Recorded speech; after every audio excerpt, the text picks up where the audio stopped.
Hello, everyone, and welcome to another episode of the Belgian Football Podcast. My name's Ben Jackson. I'll be your host. And as always, I'm joined by Scott and Joris. Scott and Joris, how are you guys doing this evening? Hi guys, how are you? Hello everyone. Have we recovered from that Helter-Skelter mad weekend of action? Not really, and in my case, it's more about the action of the pitch and my own action in my own life than in the life itself. So I'm already excusing myself if I sound a bit off later on in the episode, since I had to go on the highlights now. A good friend of mine had his bachelor's weekend, so it was not the most healthy and weekend. Let's put it as healthy. Drink-free weekend. Isn't it, guys? Me and Ben are now expecting a private report on all of the quality Belgian beers you were downing while we were watching games, Joris.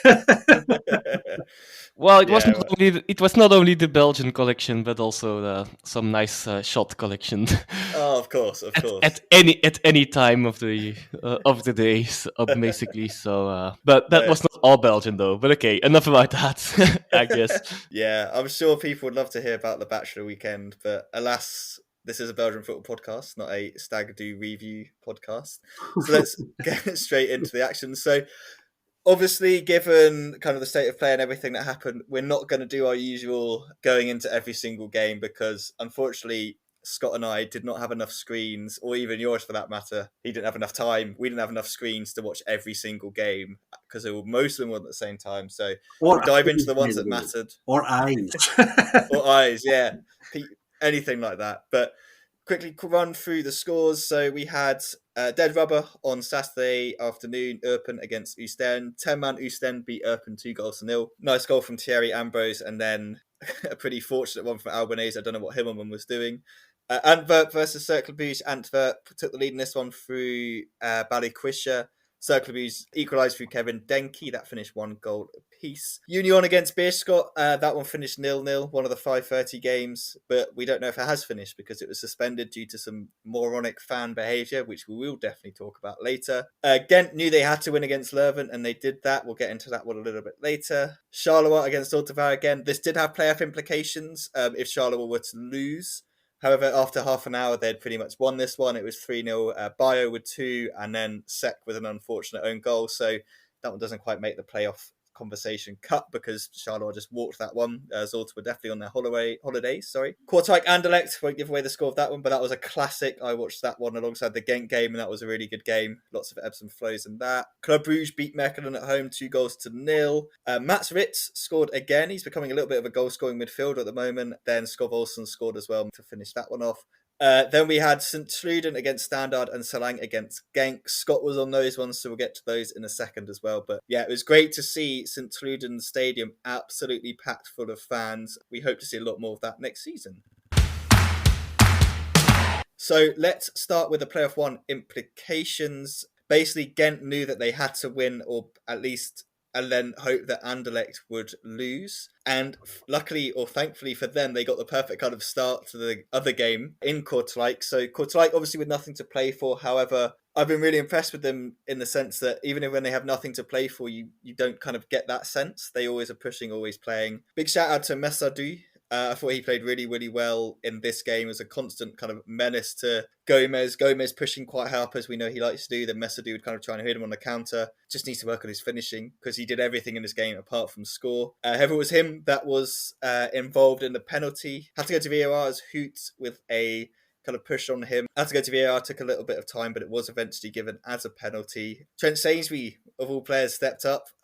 And I don't know, with your centre-half, you mainly think a centre-back's just going to run up and smash it into the back of the net, or at least try and hit it with power. But he did the old slow step, kind of like skippy jump, rolled it into the bottom corner. Really nice finish from him. That kind of woke Anderlecht up. I thought Kortrijk were a lot better in the first half. Anderlecht were a bit sluggish in the first half. However, that man, Joshua Zirkzee, 5 minutes later, after a nice little cutback, he put it into the bottom corner. So that one was 1-1 at half time. Ghent, on the other hand, and Leuven were absolutely all over Leuven at home, sorry, not in Leuven. Just couldn't find the net. They ended this game with 26 shots. That kind of tells all you need to say about this one. They did finally get the breakthrough. Julian Dessart in the 42nd minute. Nice little bit of work on the right-hand side from, I believe it was Sven Kums. Laid it back to Dessart, who smashed it past poor Rafa Romo, who kind of got like a farewell start. Wasn't his probable favourite game to be playing in, that's for sure, given the end result. So at half-time, Ghent 1-0 up, Anderlecht drawing 1-1, so kind of advantage to Ghent in that sense. Straight into the second half, they took another lead. Tarek Tissoudali in the 48th minute to give them a 2-0 head start in that. And I think at that point, that game was basically done. All eyes were really on Kortrijk against Anderlecht. Anderlecht in the second half, I think I said it on Twitter, and Company clearly gave a very good halftime team talk and was like, look, we can play better than this. We need to play better than this. And they just came out with so much more energy, so much more purpose. And they took the lead in the 52nd minute. Anwar Ait El Aj. Kwame with some really good work, cutting it back inside. Looked like he just needed to take a shot with his left foot, but he had the space to do it. Instead, he flicked it back to El Hadj on the edge of the box. Watanabe with a really good block initially, but couldn't stop the second attempt, and that went into the back of the net. Much to the light of the travelling fans, who were in really good voice throughout the game. And an even better voice 5 minutes later when Christian Kwame made it 3-1. And yeah, at that point you're thinking Anderlecht looked quite comfortable. Kortrijk couldn't maintain the energy levels they had. They had so many chances in the first half they just couldn't take. And I feel like that could be an issue going into next season that they might need to rectify, because they're creating a lot, but they just couldn't find the back of the net. So, 3-1 at that point, you kind of think that's it. But then they did get a goal, kind of like a long ball over the top. Brian Reynolds running onto it in the 67th minute. Really nice control and finish from him, actually. It was nice to see him getting up the pitch. And yeah, at that point, Kortrijk right back in the game with still nothing to play for, which is quite interesting. You think, well, where's the push for them to get back into it? But they definitely did. They had lots of set pieces, lots of corners, lots of chances. However, I think at one point, someone at Ghent said that they had equalised. Much to the light of the Ghent fans, unfortunately for them, that wasn't the case. Despite that, Ghent piled on the goals in the last couple of minutes. Hulsager with a really nice finish in the 86th. Tissoudali then got a hat-trick, 89 and 90th minute. That one finished 5-0. However, unfortunately for Ghent, Anderlecht did hold on, and they made it into playoff one. Much to the light of Company, he looked massively relieved at the end of that one. I think he knew that he needed playoff one, and they were in the driving seat to get it. It was left tight. They kind of left it kind of into the second half to really start playing, but when they did, they were good enough for it. They got the 3 points. They're in playoff one.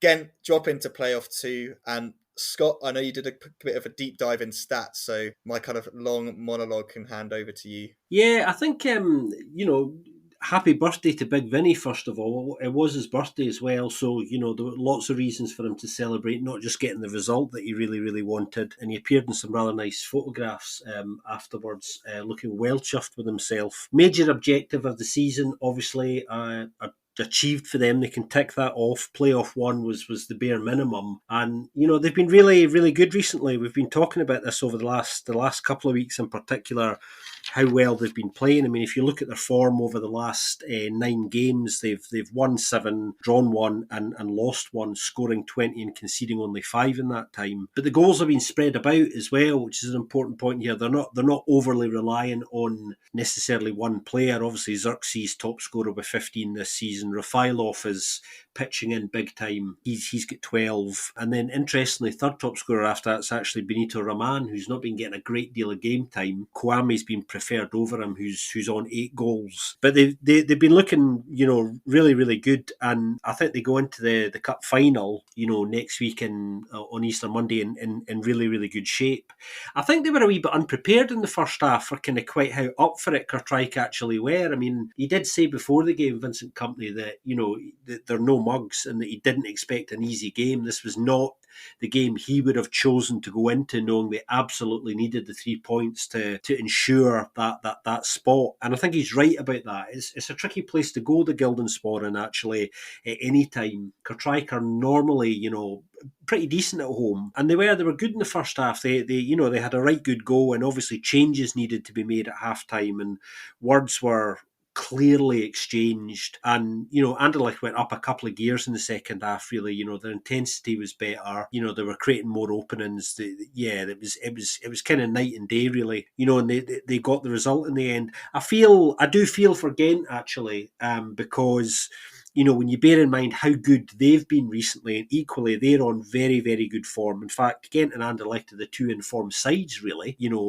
Pretty much since January. Ghent are unbeaten in 9 themselves going back to the 30th of January. They've won 8 and drawn 1, scoring 20 and conceding 4. So their goals ratio is actually that marginally better than Anderlecht's. But this is where the difference comes in. It really comes down to sort of Tarek Tisadali. Although he's got 19 for the season and 19 and 29, the thing is that 9 of those 19 goals have come in those last 9 games. So he's absolutely indispensable to that kind of excellent run of form that the Buffaloes have been on, and without him, they are actually in trouble. So it's just worth highlighting how important he's been, and he's been great recently. Obviously, he got a hat trick this weekend too. So he's really enjoying himself. And I think this time last year, based on this run of form, Ghent make playoff 1. So it's interesting, isn't it, guys? Because I think, a lot can change in a year, and it looks like the league has got that little bit more competitive since last season, because on the basis of that form, as I was saying, Ghent almost certainly would have got the spot, probably at the expense of Anderlecht, who themselves have done better than they did last year. So both sides pushing themselves, and the Buffaloes will be really kicking themselves about that slightly sluggish start to the season, because that's where they dropped points that have ultimately made the difference here. Yeah, it's gonna be an interesting discussion, actually. Like, is it because the top teams got better, or is it because there are some very weak teams that more teams got the points against? One case, at least, that seems to be true in Beerschot's case, of course. Okay, that's not the topic of this part of the section, of course. We will definitely talk about them later on, unfortunately, as well. Well deserved for Anderlecht, I guess. Indeed, incredible run of form from both sides. Together with Sint-Truiden's form, we will touch on that a bit later as well. But definitely among the teams, informed teams, and one of them had not to make it. I do think, though, that the 5th place Ghent, well, either they will go into Europe either via winning the cup, or, well, if that would be enough to win playoff 2, I'll put it like that. If that would be enough in the end, I do think the margin is big enough, and that they definitely will go into Europe if they don't already have a better ticket via the cup, of course. But well, Scott mentioned a lot of things already, of course. I guess to touch a bit more on Anderlecht, then I guess it's a good thing for them, and a thing they have improved on over the course of the past 2 seasons. That they have a lot of more players that can score the goals now. Like last season, they were very dependent on Mecha scoring goals. Now the goals come from more places. They don't have the top scorer there yet, but they have 5 or 6 players that have around 10 goals over the course of the season. So that proves their versatility, and it makes them less dependent on one player, of course, which is the difference with Ghent, as Scott already touched on, which also you can see in the total goals scored in the end. Anderlecht is the second best attack, together with Club Brugge, 1 goal behind Union, who have played a little less, of course, but again, we'll touch on that later. And so Anderlecht is definitely on the way up, and will be interesting to see if they can capitalize on that in this season already as well. And of course, already good that they made playoff 1. Again, that is definitely, like Scott mentioned as well, the first objective, and the company was really happy with that. It's interesting, isn't it, guys? Because I was going to ask you what you think of this about, I think privately inside the Anderlecht, I suspect they now think that, why not? Let's give the title a really good go.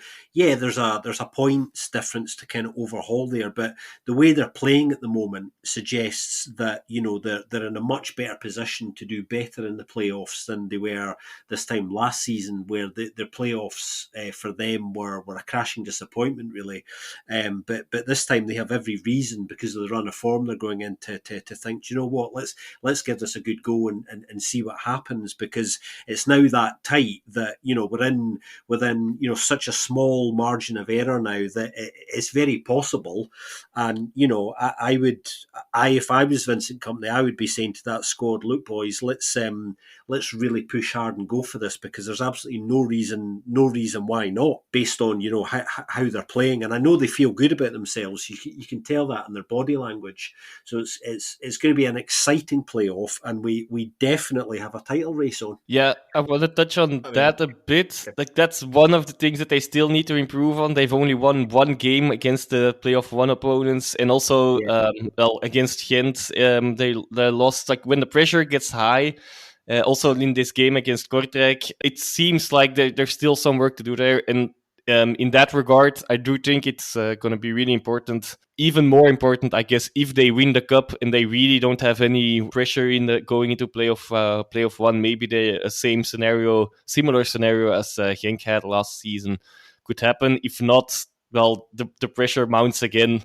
We'll see. But yes, I do agree. I think internally they probably are thinking about this title run, and why would they not? Of course. Yeah, I think when you look at the teams that are in there, if we're being honest, Bruges and Anderlecht are kind of like, they feel like they're really the in-form sides in terms of how they're playing. Like Union, it's been a struggle the last couple of games against some of the sides that you just think they would win, they would beat and put the ball in the back of the net against, but they just haven't been able to do it. So I'm looking at it and I'm thinking, if you're Antwerp, you're probably the most worried because you're coming into this with just not, you haven't played well. Like, yes, you can kind of squeak out these 1-0 wins here and there, but now you're playing the best of the best, the teams that are in form. Like Club Brugge took them apart a few weeks ago after going just a goal behind.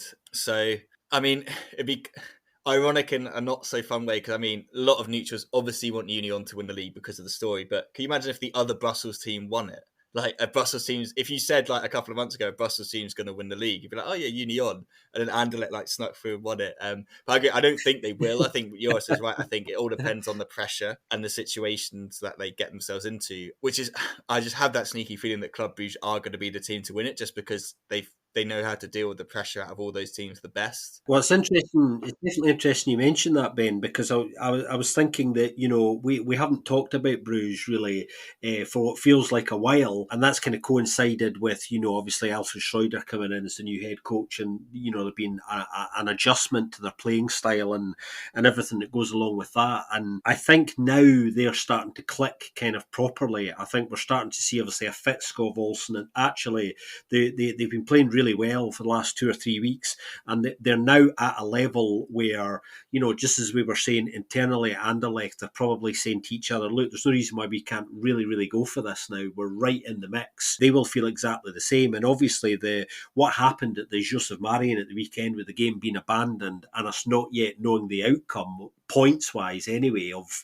that fixture, that has massive implications. Obviously we'll talk about that in a little while, but you know, psychologically the difference between Union going into the playoffs having a 1-point lead over Bruges to having that 3-point lead should they get, you know, the forfeiture from the abandoned game is absolutely crucial at this stage, I think. And I know that Bruges are obviously looking at this really closely and are going to be looking at the rules and the small print, you know, when the judgment comes out, because they're equally aware of how important that is, and just the psychological difference that could make, because it just piles the pressure onto Union, who, to be fair to them, have responded to pressure of all kinds better than anybody up till now.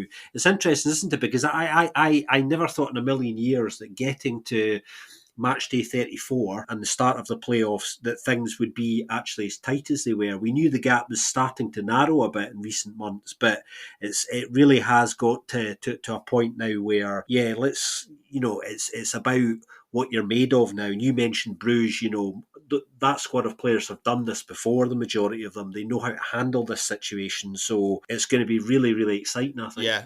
No, I think while we're talking about this, let's talk about that game, the Union Beerschot game. I feel like no point saving it till later. Let's talk about it now. I mean, for those that didn't watch the game, but from what I've kind of heard and read and stuff, like Union, they did kind of dominate it in terms of shots and possession and everything like that, which you'd expect. And I don't know, yeah, like it's a sort of game where like you feel like you just feel like Bisk any other time of the season they'd have easily won that game. Do you know what I mean? But because it's the last game of the season, for some reason Beerschot still with nothing to play for, just going to be dogged and not let you through and stuff like that. And then we got, I don't know, I can't remember how far we got into it. It was like, was there 10 minutes left, 10, 15 minutes left of the game? And I mean, we've seen some Beerschot fans before. We saw it in the Antwerp derby in Beerschot when it was at the Beerschot Stadium, where that fan just ran on and lobbed something into the Antwerp fans. We're like, hang on, what the hell is this guy doing? Like, that's crazy.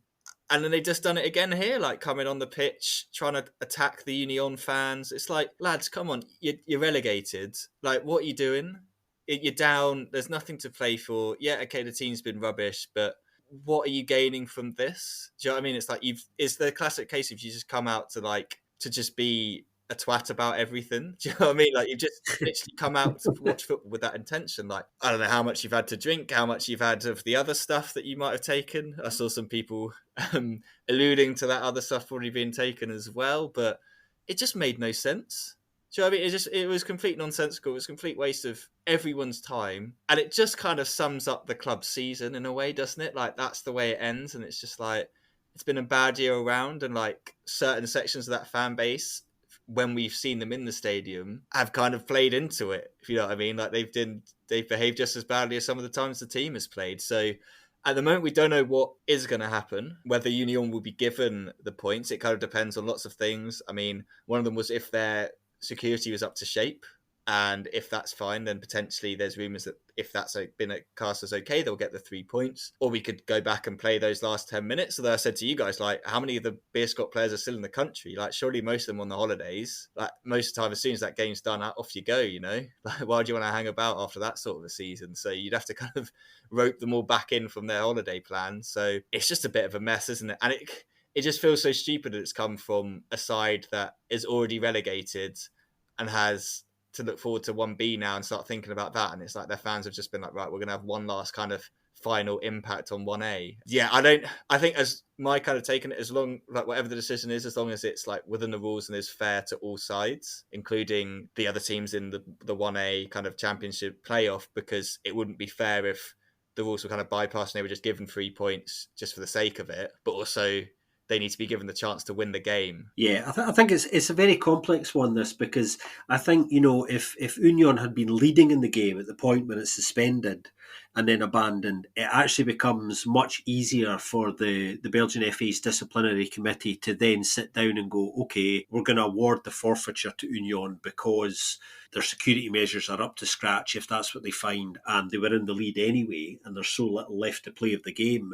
But because the game's suspended at 0-0, that makes it that bit more difficult, and actually it leaves them with less wiggle room when it comes to kind of making a decision. I mean, if you're Bruges and the decision comes back from the disciplinary committee, they say, well, we think Union's security measures were sound and up to scratch, and that there's no issues with them really, and we're going to award them the forfeiture. You're definitely setting a precedent there that's slightly off centre going into the playoffs.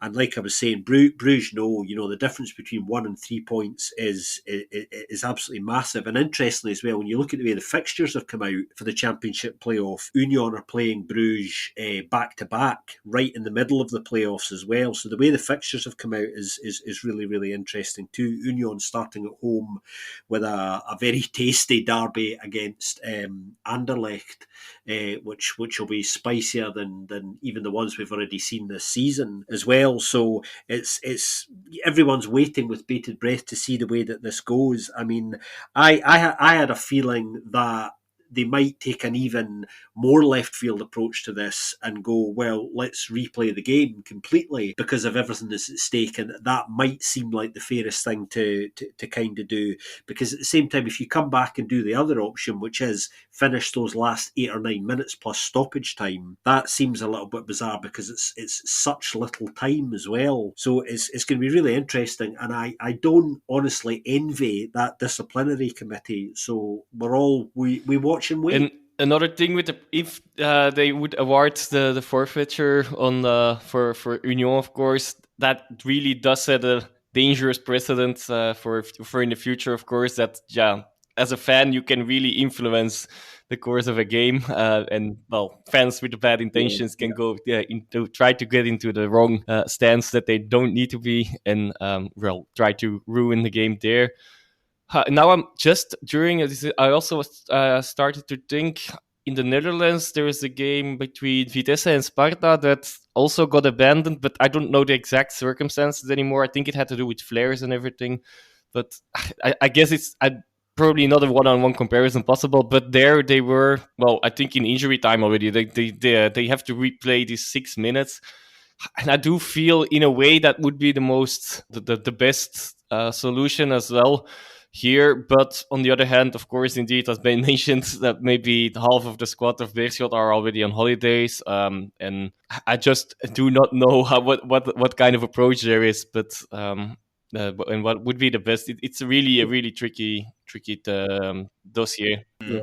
Yeah, it's a difficult. It's a difficult one. It definitely is. I mean, to be fair to Beerschot, they issued a club statement really, really quickly, which was actually very clear and strong, that completely condemned their own fans' behaviour, and they apologised to both Union and the FA, for not only their own fans' behaviour, spoiling the game, but also for bringing their own club into disrepute and wider Belgian football. But it's interesting as well, the new CEO of the Pro League, Laurent Paris, has been saying over the last few days that he intends to progress with new security measures, stricter security measures for next season, and get them in place and signed off. We don't know what that means yet, but I suspect that has got implications for fans being searched on the entrance to grounds, and issues around flares, because obviously we had issues with flares at the Liège-Beveren game last weekend, which was not abandoned, and that result stood. And I've seen a lot of fans, which is quite fairly, saying, well, why is one game abandoned and one not? But this is about the police and the referee. They're in charge of this, so they have to agree on the course of action. But the CEO at Beveren, Anton Gobin, who we know here at the BFP, friend of the BFP, he has a lot of experience from his time working in the MLS in America as well, and they've got quite a strict, specific setup there around agreed use of flares in stadiums. So there are certain types of flares there that are allowed within certain areas of stadiums at certain points in games as well. So I think he's quite keen to discuss with the Pro League about how they maybe manage this now, so that there's some kind of compromise found around fans being able to express themselves in a safe but also in a passionate, colourful way that doesn't involve obviously violence and disruption that causes games to be abandoned or attacking fans. And my feeling about this, guys, is ultimately I think the fans need to drive the policing of this. I don't think the authorities can necessarily put the right mechanisms in place for this to happen. I think there's only so much they can do, really. No, I agree. And I think with Beerschot, at least, like, we've seen they did stop fans coming into the stadium anyway. They've played all those games behind closed doors as well. But yeah, no, I agree. I think that's kind of what I thought with the Beveren and the Ayers game was like, yeah, you kind of look at that, well, we need more consistency, I guess, in the decision making around that. But yeah, I think final word on this, I think the fairest thing, if it's possible logistically, is to play those final minutes, because then no one can really complain. Like, if Union go and win the game, they win the game. They've done it fairly. If they don't win the game, they don't win the game. Like, it's a lot harder to complain when you just say, okay, we'll just play these out. But yeah, anyway, we will keep everyone updated on our socials with what is finally agreed, and how that affects kind of the table and everything like that. Let's move on to the other playoff. Obviously, we know Ghent are in there. We know Charleroi are in there. We know that Mechelen were already in there as well before the games kicked off. So that just left one spot left for Limbo boys, St. Truden and Genk. And basically, yeah, neck and neck in terms of like who was on what and stuff. If they finished with the same kind of results, Genk were going to get in. So if Genk won, St. Truden, it doesn't matter what they did. But if Genk failed to win and St. Truden won, they'd make their way in. And it was St. Truden who struck first between the two sides. They were playing home to Standard Liège in front of a packed stadium, as we said earlier. And I mean, it was just great to see. It was absolutely rammed. And yeah, we'll kind of speak a little bit later about kind of what the club should do in terms of keeping the good times going in terms of that. But it was one of the Japanese players, Seiichi Hara, who gave them the lead. Really nice finish in the 22nd minute. A couple of minutes later, Daiichi Hashi had made it 2-0. And at that point, it was still 0-0 over in Salang. So St. Truden, Binky's boys, as we like to call them on here, were on their way to playoff 2 at that moment. However, Salang, who, I mean, before the game, Garcia had said he's going to rest loads of players because he doesn't want them to get suspensions. I think he should have rested Dabia because he decided to get himself sent off anyway in the 34th minute. So that kind of blew up in his face. So they were down to 10 men. However, Genk didn't take the lead in that one until the 44th minute. Junior Ito, just before half time, with a really nice finish. So that meant despite all St Truden's hard work, it was Genk that were going through into playoff 2. And with Sarang down to 10 men, it kind of looked very unlikely that they were going to get back into it. And with obviously nothing to play for in terms of the playoff coming up, Genk absolutely dominated with possession, 68%, 12 shots on 12 shots, 6 of them which were on target. Christian Thorsfeldt made it safe in the 54th minute. So that one finished 2-0, which meant, unfortunately, despite their really good form and run up to this playoff 2, St Truden just fell short. João Klaus did get his final goal in the Pro League before his move to the aforementioned MLS in the 77th minute. A nice finish from him. Scott, you watched both of these games and you were just saying how great it was. I keep mentioning it, the great atmosphere in St Truden. However, they just fell short, but it was kind of a little glimpse about what football could be like in the city and for that club if they maintain this kind of level of performances over the next season. Yeah, it's funny. It's funny what can happen, actually, isn't it? Because way back at the start of the season, I highlighted that I had real worries for the Canaries. I had St Truden down as one of the sides who I thought really were in serious danger of being in a proper relegation dogfight, and it absolutely hasn't turned out that way.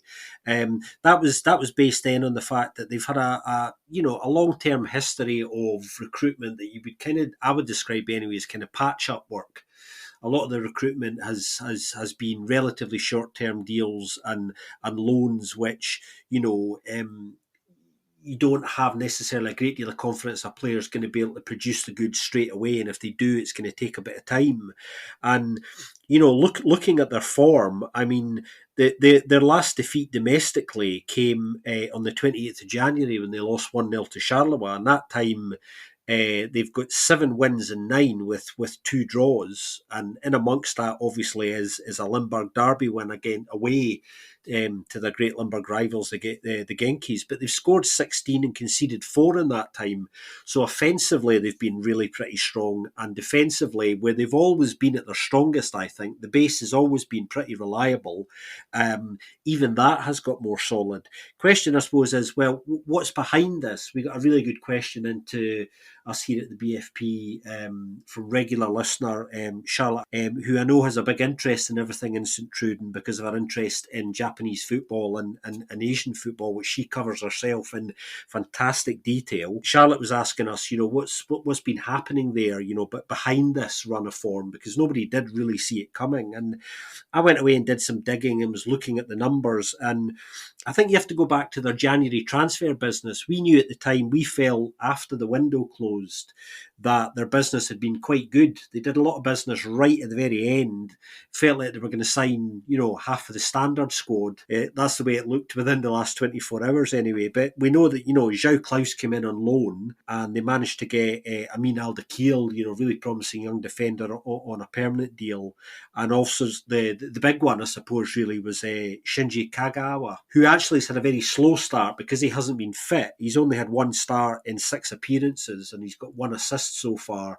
So he's barely featured, but I think he has had an influence in the squad. Conversely, 8 players actually went out in January, and I think the squad has just been more settled and it's gelled better. I think that quite simply is what's happened. I think, and the players have bought into what Bernd Hollerbach's kind of trying to do. To me, this is all about the kind of squad dynamic. And obviously, Suzuki having a fantastic season last year for St Truden has been, I think, it was an open secret, a bit of a disruptive influence since he came back, because his behaviour was really not good.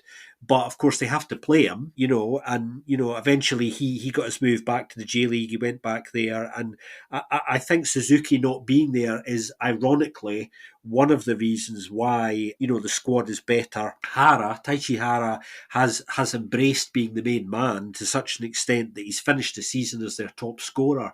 Unfortunately for the Canaries, it doesn't look like they're going to be able to kind of convert that loan into a permanent deal. So they have been looking at bringing in a new Japanese striker, I understand. So it looks like somebody new is going to be coming in there in the summer.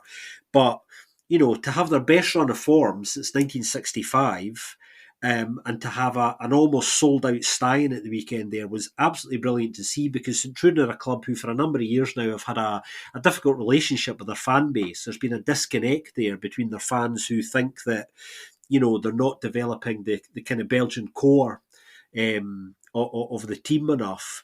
And, I suppose that's a separate discussion, but it just shows you that, a great run of form and the chance to achieve something like getting into the playoffs really does galvanise your fan base and get people back together again. And fair play to the fans, they really came out, and there's a fantastic atmosphere at Stein in the game. They played really, really well, and they dictated the play, which they've been doing for a number of weeks, which is great to see, because sometimes they've been slow starters for a long time. And Bernd Hollerbach has really turned things around there in really an impressive way. And I think the lesson for the board, anyway, for me, is they have to invest ahead of next season now.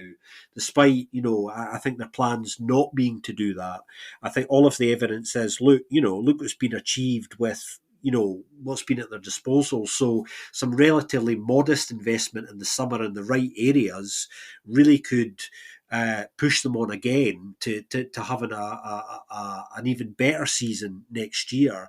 And just coming back to the kind of Belgian core point that the fans have a bit of an issue with, I was having a look at the young Belgian players at the club, and there are actually there are 12 Belgians in the squad. 6 of them are pretty young players between the ages of 17 and 20. And rather interestingly, one of them, the young 17-year-old left-back, Arnaud Donny, actually signed for Union Saint-Gilloise just today. The news broke about that today. So they've lost him. But they also have, there's a 19-year-old defender in there, Reiner van Elden, 20-year-old defender David Mendombe. There's an attacking midfielder, Stan van Dessel, attacking central midfield as well, Jan Stoikers. So there is some young talent there who I think if they can add to the mix, would excite the fan base even more. Interestingly, 6th best side defensively, St Truden as well. I was talking about how solid the base is. And I think it's one of the most remarkable stories in the second half of the season for me, because I certainly didn't see it coming. And if you're Bernd Hollerbach and you're sitting there, final thing I'll say at the moment about this is you've got to be saying to your board, listen guys, give me 3 or 4 decent bits of quality in the summer, and I can take us on another level here, because we've found something that's working for us. Let's build upon it and not go backwards, particularly when we've got a full stadium at our back now. You cannot turn your back on these things. Yeah, they've got to capitalise on it for sure. And yeah, some of the players you mentioned there, like Van Dessel's been unlucky with injury. I think he was kind of featuring a little bit at the beginning and looked like a nice, kind of promising prospect in that sense. And then, yeah, defensively, I think the signing of Leisner, Bauer, Alderkil's come in now, looks pretty decent. Daniel Schmidt's like a solid keeper. I wouldn't say he's an exceptional goalkeeper, but I think he's good for the level. He's solid. He makes some saves. Clearly there's good communication between that back line in terms of him organising it and stuff like that. Obviously, we've spoken a lot about St Truden there. Let's move to Genk. Joris, a few weeks ago, you said you didn't want them in playoff 2. Have you changed your mind? Are you kind of happy they're there? You said about kind of giving the young players some chances and stuff like that. But with the gap now, I think if I can just get it up here.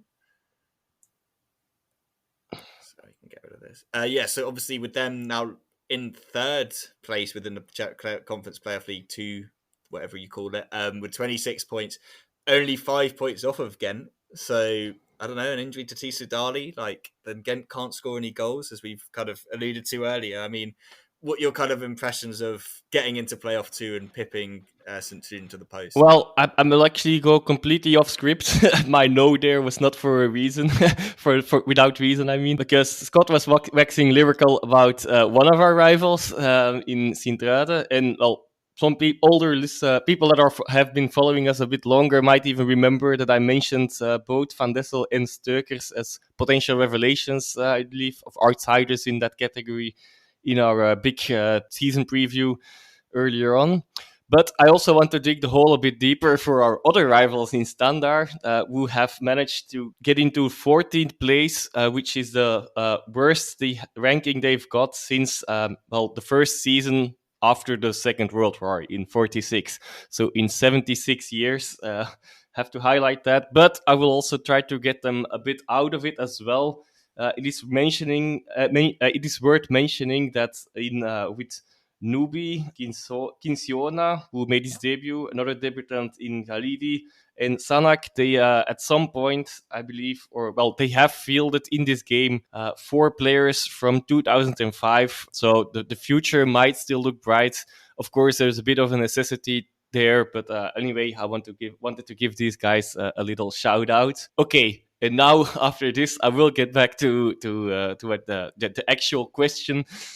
My feelings. Well, the game was apparently not great from Genk, but it's always nice to see Oyen getting an assist. We've been touching on him almost every week now. It's a good sign that he's also playing more. Let's hope that continues as well, talking about the future again as well, of course. Well, the feelings for playoff 2, well, yes, indeed, it's 5 points, but these things always even out. And, well, actually, we will know it after the first game already, because Genk plays in Ghent in the first game here. So if they win that one, they might be in the mix. If they lose that one, they're definitely out. So I would reassess then. Unfortunately, Ito is suspended for that game because of the yellow card he gathered in Seraing.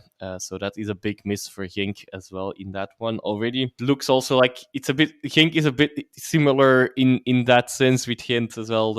Ito is really the one that hasn't been, well, he hasn't always been great, but he has been decent enough in form. Like I know I've been laughing with our rivals now, of course, but I think for me, personally, of course, but for many other people as well, I think Genk is the disappointment of the season, even ahead of Standard, just because of the situation around the both clubs before the season and as the season went on. I do feel there is a chance, but they have to take it in the first game already, and if not, then I would go in for throwing in testing a few youngsters. Probably it's not a good approach for them, but just to throw them all in at once. But since last week, they are certain of being one of the being in the top 4 in the under 21 league, so that the 1B classification, if that goes through, is also secured. So that's they don't need to be rested for that, even though that would, in my mind, already be a bit of a weird thing. But now this could be an ideal testing stage if there's not a realistic chance anymore to get into the 5th place as well. And to be fair, also I think there's one weird scenario. Well, there's a few scenarios again. If 5th place is enough for getting into Europe, I think there is still some chance. If not, and still have to play against the 4th or 3rd, I think it also depends on that with the cup and all. Let's not get to. If they still have to play another playoff game against the one of the teams in playoff 1, I don't see it happening, but who knows? Because in that case, they would already have been in a good form, of course, to get into that place at least. But I don't see Genk having European football next season still, and I hope to see some youngsters once that's really once that's really decided. Yeah, no, can't argue with any of that. I think trying to work out all the implications and something is something. Yeah, we're gonna have to kind of go away and then put out at some point just to kind of explain what happens if this happens, if this happens. Obviously, once the cup final's done, we'll have a much better idea of kind of tickets and stuff like that for those two sides at least, and kind of what that implies for them and the other teams within those playoff brackets. We will have a cup final preview coming out before the cup final as well. It may have already dropped before this. Who knows? You may have already listened to it by the time you listen to this. Looking just quickly at the kind of second playoff group. Outside of that, you've obviously got Ghent, Charleroi, Mechelen. Ghent obviously top at the moment. They're on 31 points. Obviously, we know what the points are on this one, at least compared to the other one. Charleroi second, 4 points behind them on 27. Then Genk and Mechelen equal on 26 points. I mean, Scott, I know you are the kind of the Mechelen fan, or the Mechelen soft spot. They obviously open up against Charleroi in that one. Given Charleroi kind of record against good teams, I guess we could say, do you think if Mechelen win that and then they've got to obviously hope Genk can win, what do you think their kind of aspirations should be as well? Do you think they've got a chance of pushing into the European ticket spots, or do you think they're kind of lapse in form recently has kind of got rid of that chance, I guess. It's really interesting actually playoff two, because I think I think this is going to be really, really competitive. I mean, there tends to be less interest in playoff two for obvious reasons, but there actually shouldn't be, because I think looking at the teams in it this year, I think it will be actually quite close. I mean, you mentioned a little while ago, jokingly, of course, if something happens to Tarek Tisadali, then the Buffaloes have a problem in the playoffs, and they absolutely do. That kind of changes the conversation slightly, I think, around that. I know that inside the Mechelen camp, I think they have a very open mind about this. I think they feel, let's give it as good a go as we can, and try and win that playoff. There's no reason why not, and they're right to think that. It's interesting here because as far as Mechelen in particular are concerned, they are one of a number of clubs that there could be quite a bit of change at in the summer, depending on how things go. And one of those variables is how they do in the playoffs. I think Mechelen potentially winning the playoffs, if you imagine that scenario for a second, that definitely is the difference between, I think, some of those players leaving this summer and not because of having European football. In fact, Gaetan Cook, who has the best goalkeeping outfit in the league, hands down, I think. Can't resist an opportunity to mention that yet again. He was actually saying over the last 24 hours, we know he's had offers from outside Belgium, and he did say that European football would definitely be a deciding factor in whether he decided to stay at the club beyond this summer. And there are some other players in a similar situation. So there's really serious motivation there for some players in this squad to go and do it, because it's not that they don't want to stay at Mechelen. I think there's a realisation that, achieving European football would be another step up for them, and a recognition of all the work that they've done, and would give them a real reason to stay at the club. Equally, not winning the playoffs would, I think, allow some of those players who've done very, very well to just reassess and go, look, is now the right time to, maybe go and try something else somewhere else, because of course there are issues around whether Wouter Rankin is staying. That hasn't been clarified quite yet, and that feeds into all of this as well, and how that might impact the change.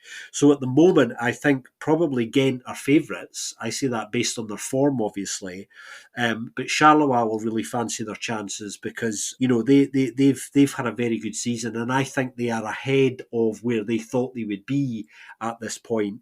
Estel's done a really good job there with his team, and I think they'll be really keen to push hard to win this as well. So playoff 2 is by no means any less interesting than the championship playoff this year. Yeah, no, definitely. And I think looking into playoff 2 as well, and at those teams, they've all got kind of strikers that are showing some reasonably good form. Obviously, you mentioned Charleroi there, and Bayo's been looking really, really good recently. Obviously, we've got Big Paul Onuachu, Kuipers at Mechelen, and then Tisu Dali, obviously, as we've mentioned, at Ghent as well.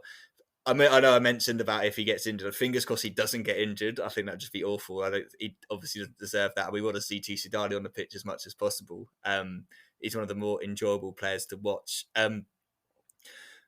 Obviously, those games aren't taking place till after the cup finals you mentioned before, and yeah, that will have an impact again on kind of, I guess, how some teams approach it in terms of Ghent and Anderlecht. If Anderlecht were to win that and have beaten Ghent to the playoff 1 position, I mean, that'd be quite a bitter pill to swallow for Ghent fans and Heisenberg as well. And then, yeah, like you said with Mechelen, they're in. It kind of feels like they're about to go into like a period of kind of uncertainty with Rankin, with some of those players like you mentioned. But yeah, I guess they can just.